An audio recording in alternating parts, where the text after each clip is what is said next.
Hello students, now we will study the meaning and the nature of international relations.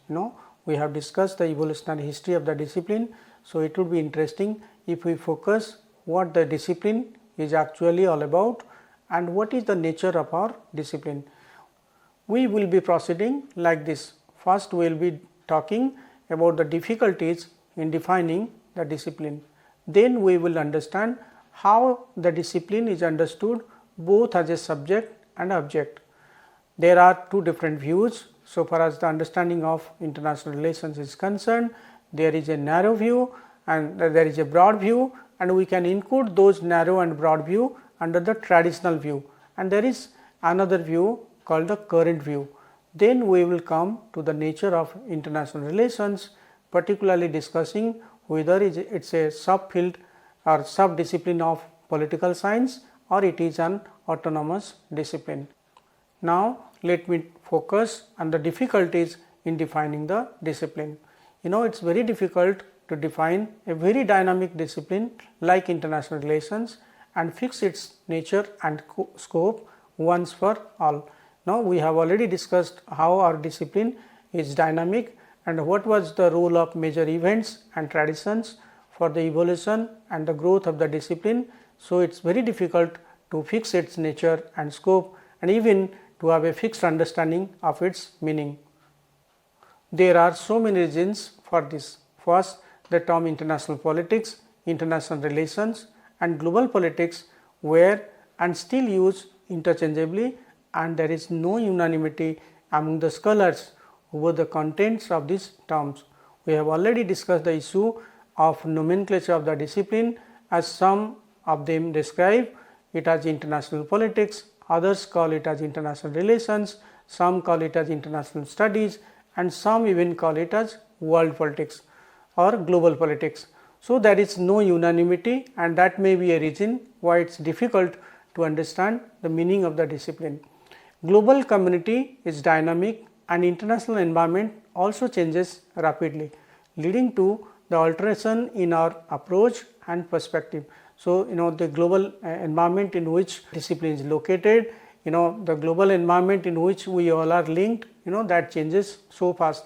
Nobody thought about COVID, nobody thought about how Hamas will attack Israel and to what extent it could do such a big damage. Nobody thought about Russia attacking Ukraine, because everybody was thinking that it was just threatening, but it happened. So, that explains that nothing you can predict in 100% firmness that okay, this will happen or this will not happen, because it is a dynamic discipline, and because world politics is so dynamic that it is very difficult to understand a fixed meaning of international relations.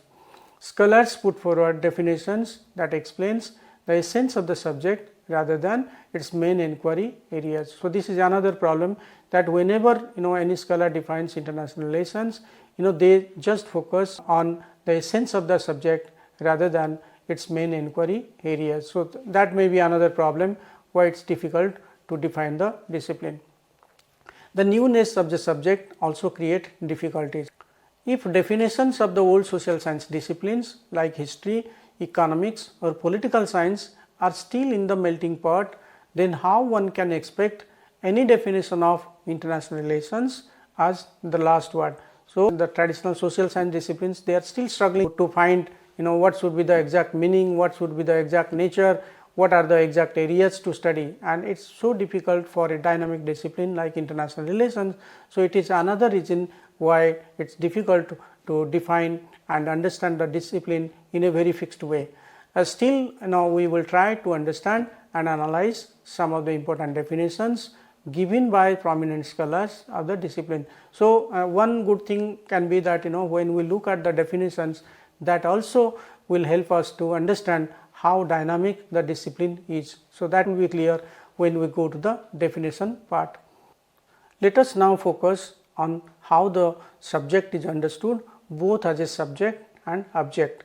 The capital letters and small letters are used to distinguish the academic subject of international relations in capital from the phenomena or the object of international relations, that is in small letters. As Chris Brown put it, nicely that international relations, the uppercase, is the study of international relations, the lowercase. Saying IR doesn't describe events but seeks to understand the events means the capital IR, that is the subject or the separate academic discipline distinct from other social sciences. When we say international relations not capitalized, it describes the object of the discipline's investigation, the actors, institutions, interests and identities on a global scale. So, I would just give a small example also. When you say that you are going to attend the international relations class, so you are talking about the discipline, and when you sit in the class, now you study international relations from the teacher, you are talking about the object of the discipline, and different theories, concepts, methods, issues that you study under the object of the discipline. We had discussed the subject's nomenclature and the disciplinary growth as highly debated and even contested. The same thing is also applicable about its meaning, from as different scholars understand its meaning differently. Now, let me focus on the narrow view of international relations. As I said, there is no consensus about what international relations actually signifies. I am talking of the small case. Its preliminary meaning is the analysis of relations between the nation states. So, basic meaning you can say is what is international relations. It is the analysis of relations between the nation states. The scholars study these relations from different perspectives, right, and your analysis and understanding will flow from the perspectives you choose. If somebody is studying international relations from realist perspective and you prefer to use that perspective, you will be a realist. If somebody studies it from critical perspective, so you are a critical theorist. So, it is all your perspective, what kind of theoretical lens you are using. There are two broad views on interstate relations, particularly one can be called as the narrow view and the one view that can be called as the broad view. In other words, you can say international politics is the narrow view and international relations is the broad view. Let me now focus the narrow view of international politics. Till 1950s, it was known and studied as international politics. Morganto is considered as the main proponent of this view, who believed that international politics is a struggle for and the use of power among nations. I already mentioned that Morganto loved the concept of power and politics among nations so much that he even titled the famous work which he did, or the famous book which he wrote, that was called The Politics Among Nations. Harold and Margaret define international politics as those aspects of interactions and relations of independent political communities in which some element of opposition, resistance or conflict of purposes or interest is present. So, basically they define international politics in confrontational or in conflictual terms. According to Hartman, international politics is a field of study that focused upon the process by which states adjust their national interest to those of other states. So, basically you will find that Hartman is focusing on the national interest of the states, the power politics, the kind of self-help, the kind of anarchy. So, these kinds of issues are important for all these definitions. The emphasis is basically on the conflictual and confrontational side of the state interaction. So, those who are talking of international politics, they are basically highlighting the political interactions between and among the states, and they are also talking about the competitive side of state interactions or the confrontational side of state interactions. Now, let me focus on the broad view of international relations. International relations encompasses all the relevant contents and relationship. We discussed that it is much broader and wider than the term international politics, because it not only studies the political interactions between the states only, rather it focuses on non-political interactions such as economic, political, scientific, cultural, every aspect. All states relationship, both conflictual and cooperative, friendly and unfriendly, power relationship and peace relationship, they are all covered under the study of international relations. It also deals with the best and the worst of humanity, respect and hatred, cooperation and war, causes for war and the possibilities of peace. So, all kinds of interactions, state interactions particularly are the main focus of those who understand the discipline as international relations. Hoffman defined the discipline of international relations as it is concerned with the factors and the activities which affect the external policies and the power of the basic units into which the world is divided. So, Hoffman is basically talking of the world consisting of independent and sovereign states, and he is talking of the policies these countries follow towards each other. So, basically that was his understanding of international relations, and when he is saying that, he also making a distinction between the domestic politics and international politics. Adi H. Doctor thinks that the international relations primarily studies the nation states because by all standards they are the most important actor, but also includes other important groups such as race, private or cultural bodies, regional organizations like NATO, to the extent that they influence the interactions among the major groups, that is the sovereign states. So, according to Doctor, international relations covers basically all kinds of interactions with other states or countries with other countries, but at the same time he also recognizes the importance of states interaction with non-state entities, but when it comes to their primacy, the states are the sovereign actors or they are the principal actors. Thus, the international relations mainly study nation states, their political and non-political relations, their interactions with each other and various other political and non-political entities and groups. So, when we talk of international relations, we are not just talking of state to state interaction, it also includes the interaction of the state with the non-state entities, and it also includes all kind of interaction, not just political, it can be of any kind of interaction, right. So, if you compare the traditional meaning of international politics and international relations, you will find the content of international relation is much better and broader. So, the understanding of international relation is much broader and much better than the international politics definitions, but all these two kinds of understanding, the international politics view and the international relations view, they privilege state over all other international actors and entities. So, that is their common point. So, even if they are different from each other, but they agree with this common point that the states are the primary actors in international relations. Now, let me focus on the current view.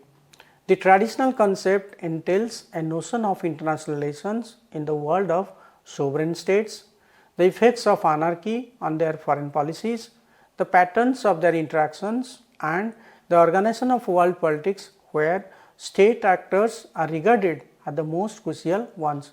We have discussed how those who think of international politics and international relations, they think of these type of things that states are the primary actors, they function in a condition of anarchy, they try to checkmate each other through balance of power, through diplomacy and through other foreign policy tools, and that is the reason why they are considered as the primary and crucial actors.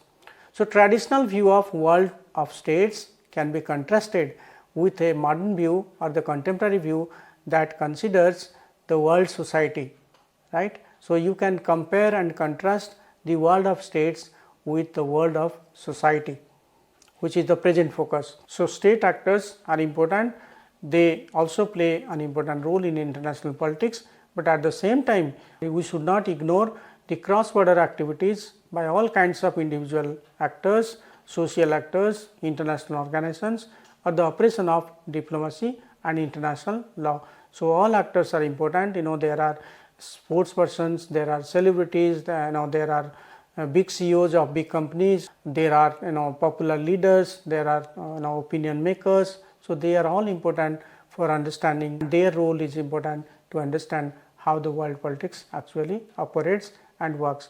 So, we cannot ignore the social side of international politics or social dimensions of international politics. Key actors include economic entities such as the transnational corporations like Google, Amazon, Alibaba, Reliance, Ambani, etc.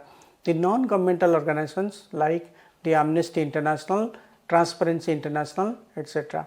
Global social movements such as the anti-globalization movement or anti-nuclear movements, as well as the international organizations such as the United Nations and supranational arrangements such as the European Union or ASEAN. So, all these actors, they may be economic entities, they may be non-governmental organizations, there may be different kind of social movements, Occupy New York movement, anti-globalization movement, maybe anti-nuclear movement, maybe environmental movement. So, there are so many groups and organizations, they are also playing an important role in international politics. We cannot deny their role, and at the same time there are also prominent international organizations like the United Nations, the IMF, the World Bank, the supranational arrangements such as the European Union or the ASEAN that also play an important role in world politics, although in a different way. Thus, the world is organized as a formal anarchy where states retain considerable power and privileges, but this international structure is also defined by both material and normative elements. So, material elements are important like balance of power, your position in the international hierarchy, how anarchy operates, the state structure. So, everything, international structure, everything is important for understanding the material factor, but at the same time the normative factors are important, the rule of international law, the role of world public opinion, the role of ideas, they are also important for understanding the working of international politics.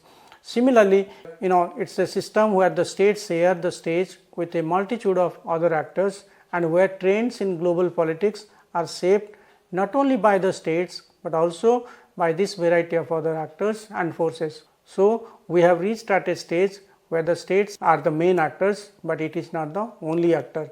There are other entities, there are companies, there are intergovernmental organizations, there are normative factors, there are material factors, there are intergovernmental organizations, there are supranational organizations, there are different kinds of movements.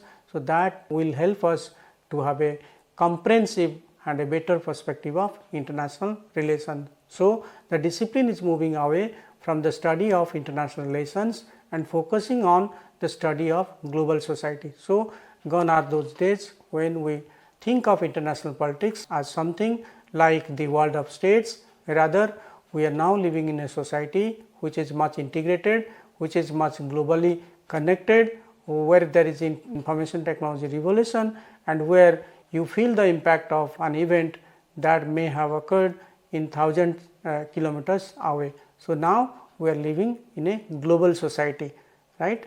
So, this is a much broader view than the traditional understanding of international relations. Now, let me talk about the nature of international relations, whether it is a subdiscipline of political science, whether it is an interdisciplinary discipline or whether it enjoys an autonomous disciplinary status. As I said you in the beginning that the nature of international relations is highly contested, whether it is an interdisciplinary field or a subject in its own right. So, there are basically two views. First view considers that it is an interdisciplinary field, it is highly dependent on other social science disciplines. So, it is not an independent discipline, and others consider it as a separate discipline like any other discipline such as sociology, political science or economics. Scholars argue that there is nothing peculiar to the subject matter of IR. So, basically those who think in this line, they argue that there is nothing you study very uniquely, very differently from other disciplines, because other disciplines also study and capture all the issues you study under international relations. International relations borrows heavily from other social science disciplines. So, that is the argument that a lot of issues, a lot of methodological issues, a lot of tools and techniques borrowed from other social science disciplines, and that is why it is heavily dependent on other social science disciplines for its own disciplinary strata. Many others consider it as a subdiscipline of political science, and there are so many reasons for that. The first is the domestic and foreign policy issues are now closely intertwined. So, as we have discussed, there was a great divide. Those who considered domestic politics as separate from international politics, but now we discussed that in the contemporary perspective on world politics, that division is not now acceptable, but still there is a lot of debate that international relations and political science, they are more or less talking of the same thing, because domestic issues are now influencing to a great extent the international issues, and international issues are also influencing the domestic politics. You can't think of environmental issue, economic issues, trade issues by dividing them as domestic or international, because they influence each other. Secondly, they cover analysis of the same phenomena, right? State, power, ideology, authority, law, although from different points of view. So, there are many issues you can study from political science perspective, from IR perspective. Both the disciplines cover almost the same issues, although IR studies it in a slightly different manner. So, that is another point on the basis of which some scholars claim that it is a subdiscipline of political science. Thirdly, besides states, modern world also faces growing activity from non-governmental organizations such as political parties, interest groups and individuals. So, we already discussed about the role of non-state actors. So, basically those who think in this line, they think that both political science and international relations, they talk of the same actors, maybe state actors, maybe non-state actors. So, that is the reason why they consider it as a subdiscipline of political science. Finally, the same research methods are used by both the disciplines. They may be document analysis, content analysis, event analysis, observation or comparison. So, the methodological issues are same, methodologies and tools of data collection are same, the same way they conduct the research. So, that may be a reason why many of these scholars consider international relations as a subdiscipline of political science.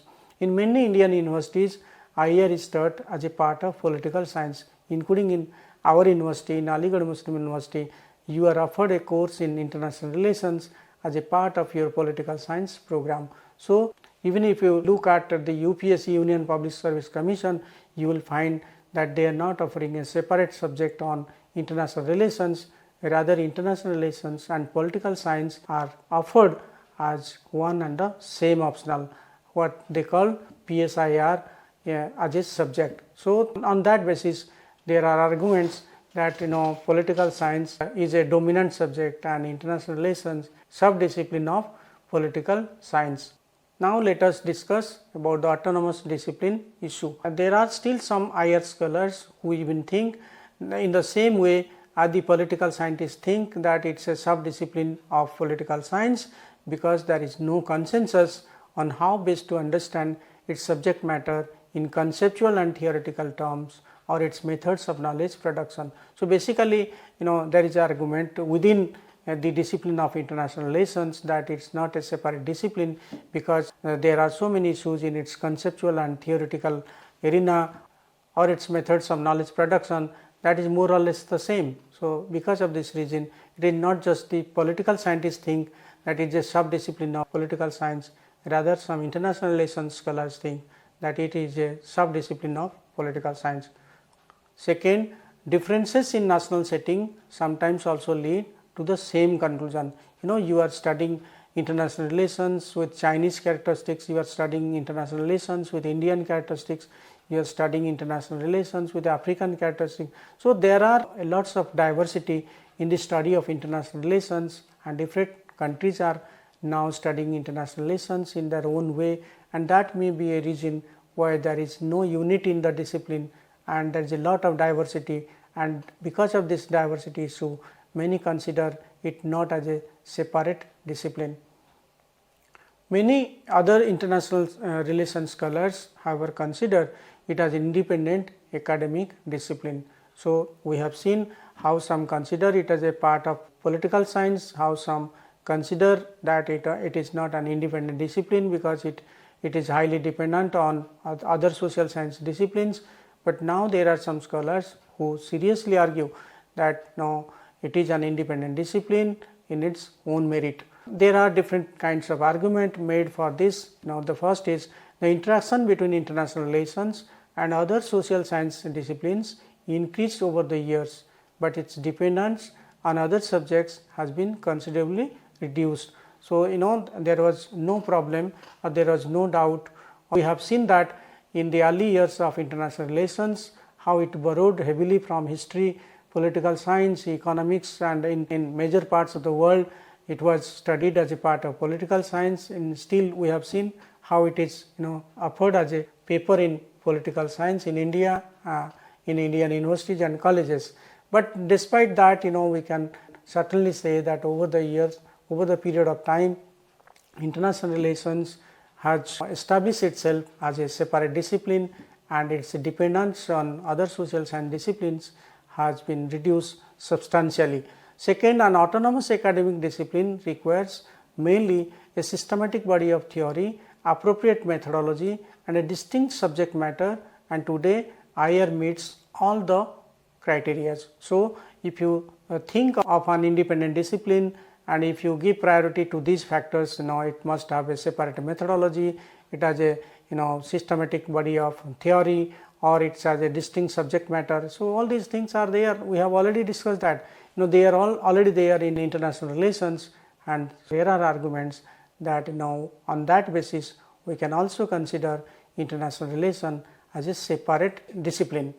Third, it is not very uncommon for social science disciplines to adopt interdisciplinary and multidisciplinary approach. If you look at other social science disciplines, you will find that the system theory, which originated in biology first, it was used in sociology and in anthropology. Then it came to political science, and subsequently it was used in international relations. So, if there is anything good in terms of theory, in terms of ideas, in terms of concept, in terms of methods, though there is no harm to bring it or to borrow it from other social science disciplines. The other social science disciplines can also borrow the same things from international relations if there is any advancement in these areas. So, there is no problem, there is no harm borrowing from the other social science disciplines. Now, all disciplines including natural and medical sciences are moving towards the transdisciplinary approach rather than the purely interdisciplinary and multidisciplinary approach. The COVID is the best example, right. So, if you just apply one single disciplinary perspective or interdisciplinary or even a multidisciplinary perspective, you will not understand the COVID in its totality. So, you need a medical science approach, you need a social science approach, you need a political science approach, you need an economics approach, you need natural science approach to understand a vast issue called COVID.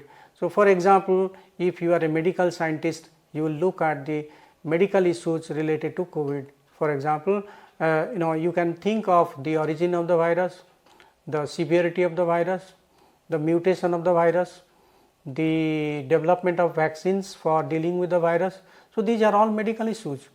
If you are an economist, you will look at the lockdown, the effect of lockdown on global economy, the national economy, the rising level of poverty and unemployment. So, these are the economic issues that also need to be studied. If you are from political science, you will understand the role of opposition and the role of the ruling party, and how the opposition was attacking the ruling party for its poor handling of COVID. That we have seen in India, that we have seen in America, in Brazil, how the political leaders who were not successful in dealing with the COVID, they lost power. I am talking of Donald Trump of America or Bolsonaro of Brazil.